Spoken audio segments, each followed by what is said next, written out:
Olá pessoal, Denise da Conectarium, bem-vindo ao canal que tem um olhar para a gente pensar em astrologia como empreendedorismo pessoal. O que eu quero dizer com isso? A gente não muda o nosso mapa, graças a Deus, até porque a gente não tem nada que ser consertado, a gente tem que ser acolhido dentro dos nossos desafios, das nossas potências, mas a gente pode olhar a forma como a gente enxerga o nosso mapa. Esse é o verdadeiro pulo do gato. E é sempre uma alegria falar sobre lua nova, porque lua nova é semente. É Sol e Lua juntos, iniciando um novo ciclo de 28 dias. Então, só lembrando sempre, a Lua Nova, eles estão juntos, como uma fecundação, como um novo, a gente podendo dar início. E a cada Lua Nova mudando de signo, a gente ganha emprestado aquelas características. Eu queria comentar um pouquinho sobre esse olhar sagitariano com a Lua Nova do dia 4. Não é só uma Lua Nova, é uma Lua Nova de eclipse, né? Um eclipse solar, dessa vez é o Sol que fica por alguns instantes ocultado. E as fases de eclipse são super importantes para a gente pensar como um ponto de inflexão, né? Então, lembrando que tem um jogo de luz e sombra sempre nos eclipses, né? Então, a gente tem como, eu costumo dizer sempre, um apagão e um acordão, né? Como que o disjuntor cai e liga de novo, quase dando um chacoalho para a gente olhar as coisas com outro olhar, com outra perspectiva. Então, vamos entender isso como o que está acontecendo agora na sua vida, o que você está vivendo agora. A tendência é que em fases de eclipse, a gente tem alguns, podem tanto algo sair, ser eliminado, o eclipse leva embora uma situação que precisava já ser eliminada, ou essa situação de agora tem um desdobramento que pode ser levado até o próximo eclipse, né? Ele desdobra por mais tempo. E vamos pensar que aquilo que desdobra por mais tempo é porque tem um peso maior, né, na nossa vida. Então vamos falar um pouquinho dessa lua nova que, como eu comentei, está em Sagitário, o último signo de fogo do zodíaco. É super importante quando a gente fala da lua nova, a gente pensar que a energia que está em pauta, né? O que é esse novo para nós? Então, é um novo sagitariano, o signo do otimismo, né? Um signo do bom humor, da expansão.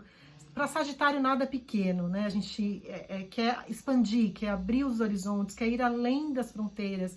Por isso essa fama de bom viajante, né? Por conta desse não ver barreiras.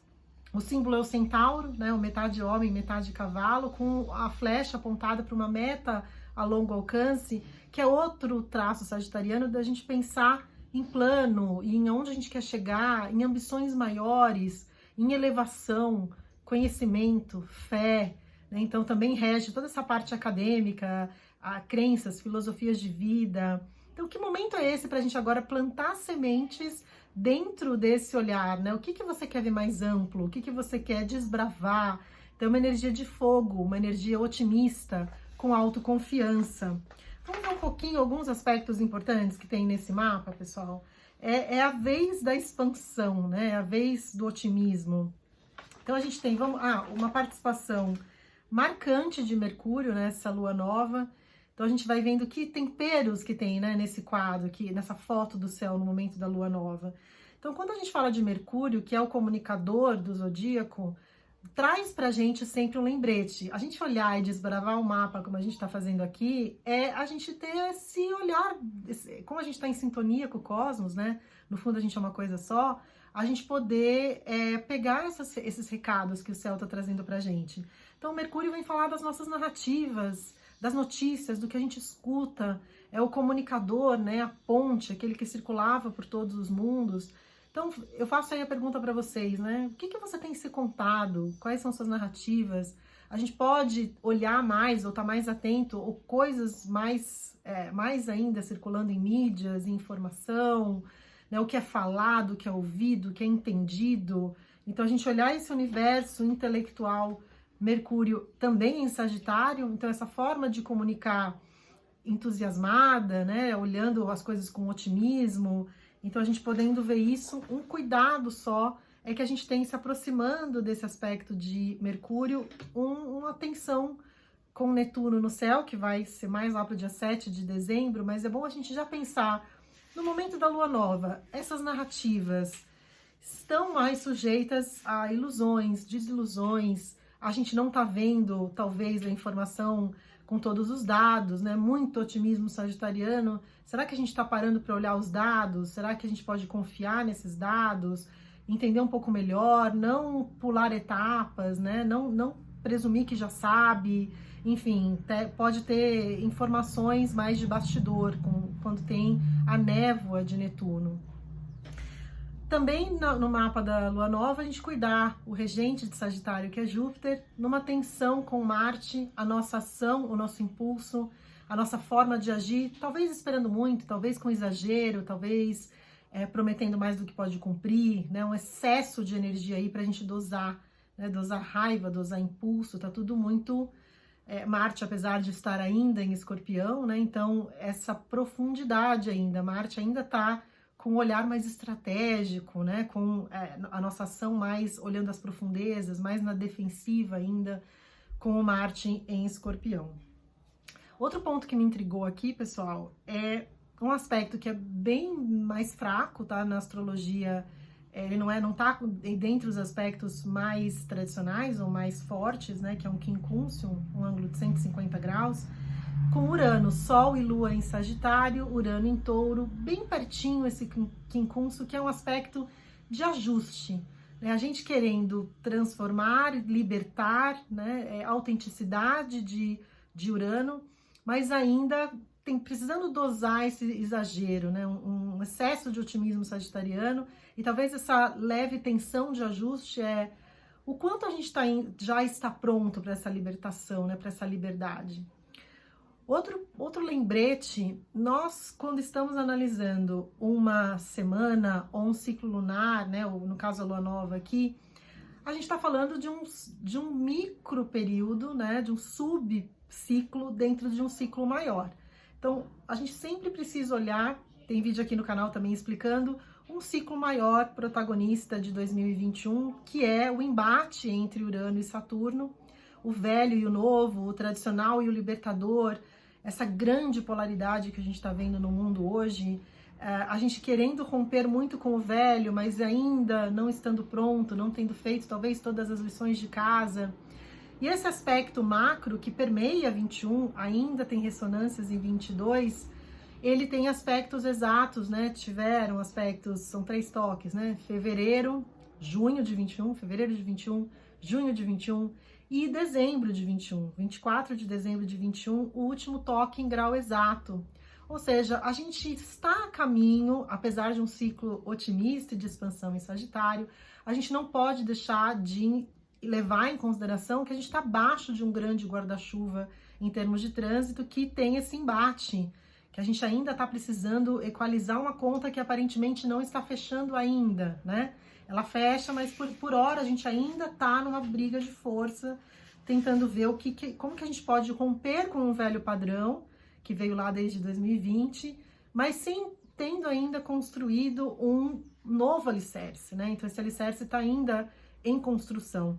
Então, por que eu falei tudo isso, né? Esse ajuste agora nessa fase sagitariana, me parece que a gente está com esse muito ímpeto de fogo sagitariano, porém, começa a vir esse ajuste já aparecendo para esse terceiro toque de dezembro, onde a gente vai estar nessa briga de força. E essa briga de força entre o velho e o novo, entre libertar-se e lidar com o mundo concreto da realidade, choques de realidade, também aciona fisicamente a Terra, geologicamente, a gente está vendo aí vulcões, enfim, essa parte mais geológica.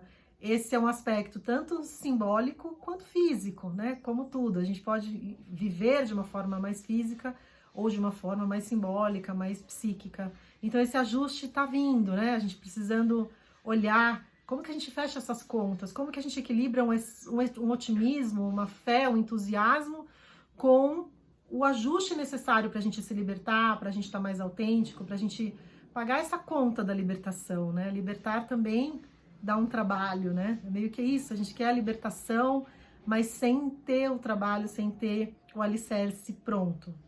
Então esse aspecto me parece por aí. Outro ponto importante da lua nova, que a gente não pode esquecer, que é um tema bastante, tanto que interessa para todos nós, a parte afetiva, e ele é também bastante latente no mapa da lua nova, que é a conjunção de Vênus com Plutão. Vênus, o planeta do afeto, da troca afetiva, em Capricórnio, que é um signo estruturador, de choque de realidade, da gente pensar as coisas por um lado prático, concreto, o que de fato as relações nos trazem na vida real. O universo de Capricórnio não é o universo absolutamente da ilusão, é um universo do concreto, né? Muito mais do que o que as pessoas te contam, é o que elas fazem de fato, né? O que eu costumo dizer sempre, não me fale, me mostre as suas atitudes, né? Então, afetivamente, a Vênus em Capricórnio está ali com a lupa na mão, olhando qual é o dado real dessa relação. Como que eu me dou, como que eu recebo.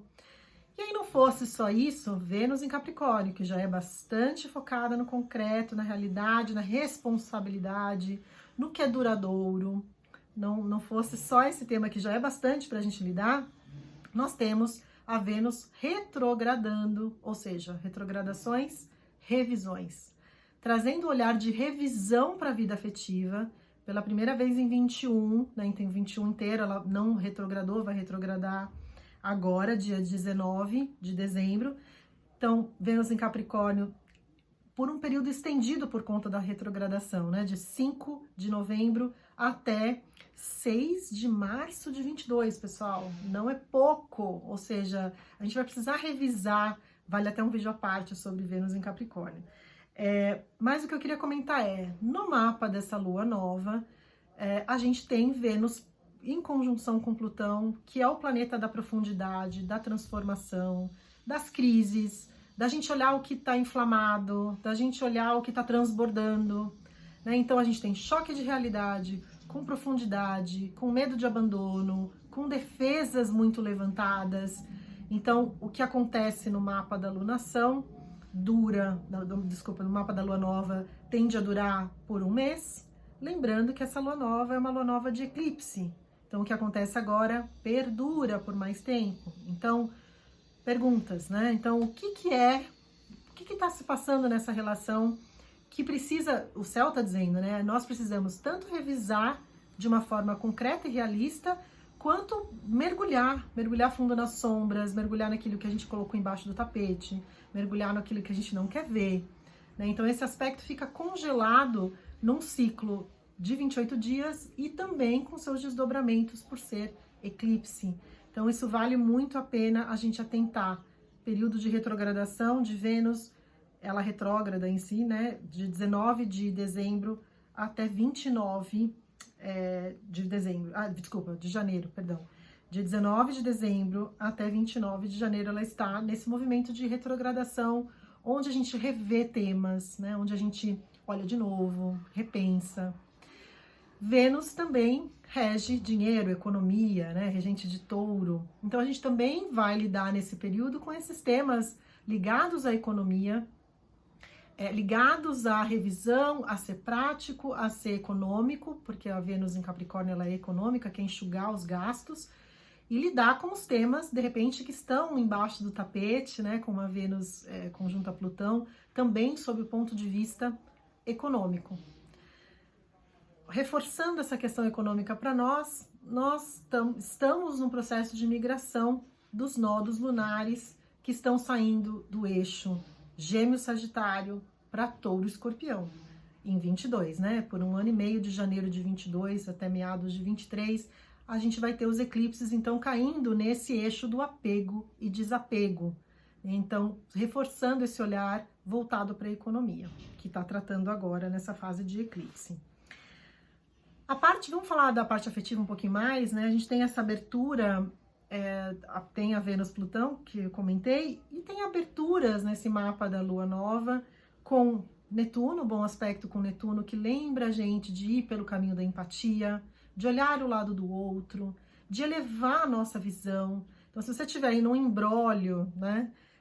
Que essa Vênus em Capricórnio propõe pelo choque de realidade, com toda a verticalidade e profundidade de Plutão, pensa sempre como você pode se elevar à situação, né? Você não é a situação, você não é o que você está vivendo, você está acima disso. Então, Netuno vem lembrar a gente daquela elevação. Eu sempre comento também, né, de quando o avião está passando por dentro das nuvens, que me parece bem netuniano, a gente poder elevar, né? Quando ele sai daquele monte de nuvem, daquela falta de clareza, é que a gente consegue ver, né, de novo, a ter uma visão. Então lembra disso, tem que elevar o seu olhar, né? tenta ficar com a realidade, porque esse é o lembrete da Vênus em Capricórnio, é sobre realidade, não é sobre ilusão de forma nenhuma, é sobre o concreto. A empatia, então, como um mecanismo. E também um bom aspecto dessa Vênus com Marte, que vem dar coragem pra gente, libido, energia, né? Uma defesa, né? De uma forma positiva, com coragem de enfrentamento, né? Marte traz esse enfrentamento pra gente lidar com essa profundidade toda. E também acho que vale ressaltar do bom aspecto de Quiron. Quiron não é usado por todo mundo, né? Apesar dele estar na moda hoje em dia, ele é um asteroide, tem a simbologia de ser né, na mitologia Quiron era um centauro, metade homem, metade cavalo, também como Sagitário. Achei interessante isso. Tem um lado aí centauro muito forte, né? Então, o centauro tem esse olhar de ter um lado instintivo, isso também é de Sagitário, tá, pessoal? O Sagitário tem as 4 patas no chão, o lado instintivo de ser um signo de fogo, né, que tem essa energia dos instintos, porém com uma visão de elevação, porque tem o lado homem, né, da cintura para cima é o lado homem. A gente lembrar então de elevar essa sabedoria.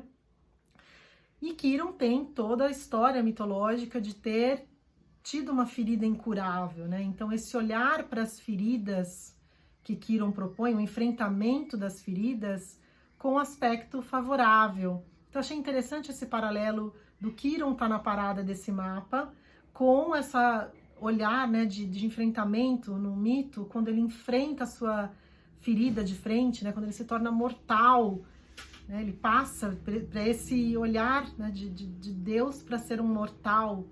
Quando a gente se dá conta, talvez, da nossa fragilidade, a gente consegue olhar a ferida de frente e poder estar mais perto da cura. Então ele era o curador ferido, né, curava os outros e não conseguia se curar. Então, esse aspecto está favorável, tanto porque para a gente ter um Sagitário muito forte, com os aspectos de Quiron. Então, me parece que a gente tem muito centauro aí na parada para a gente juntar, então, essas forças, instinto e sabedoria, instinto e elevação, que não é uma coisa muito fácil da gente juntar. E a proposta sagitariana, né, da gente poder elevar com esse instinto, um instinto elevado, né, a gente poder ir para o mundo das ideias, no mundo das filosofias, desse questionamento muito mais elevado, acho que é a palavra para Sagitário. Enfim, o que eu tinha separado aqui para falar para vocês, o vídeo aqui, quando a gente fala da Lua Nova no YouTube, é mais extenso, porque eu consigo me espalhar mais do que no Instagram. No Instagram, Denise_Conectarium Astrologia. E a ideia é que você possa usar isso como eu comecei lá no início do vídeo, como empreendedorismo pessoal, né? Então, sabendo que é Lua Nova, que é o momento de novas sementes, o que você vai plantar, quais são as intenções que você vai colocar diante de tudo isso que eu falei, levando em consideração toda a energia e o convite sagitariano de uma fé e de um otimismo incorrigível. Por que não, né, gente? Espero que tenha te ajudado de algum jeito, me comenta, queria muito saber como você recebe essa informação, como que você está pretendendo colocar aí as suas intenções. Se tiver dúvida ou sugestões, eu vou adorar que você escreva aqui nos comentários, tá bom? Beijo, a gente se vê em breve. Beijão, tchau, tchau.